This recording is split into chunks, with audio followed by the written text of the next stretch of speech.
I am the Tofu Golem. Please enjoy the video. You need a few essentials before you begin. Make sure location services are on and you're signed into iCloud. Once done, open the Find My app. That's where sharing starts. Tap the People tab at the bottom because you'll invite friends from there. This is necessary so your device can broadcast location securely, otherwise sharing won't work. Now that the app is open and permissions are correct, you're ready for the next step, adding the person you want to share with. Tap Add or Share My Location and select a contact from your list, or type a phone number or email if they aren't saved. Then choose how long to share, pick 1 hour for short meetups, until end of day for same-day plans, or share indefinitely for ongoing tracking. Once you choose, tap Send. The person will receive an invite they must accept.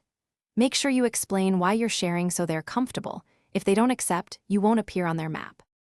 To finish, manage sharing from the People tab.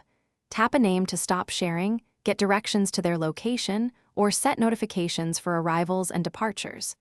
This is how you maintain control and privacy. If sharing fails, check the usual suspects, cellular or Wi-Fi connection, iCloud sign-in consistency across devices, and that location services and Find My permissions are enabled. If problems persist, restart the iPhone and have the recipient confirm their settings. That resolves most issues quickly. Thanks for watching. Consider subscribing if we helped you today.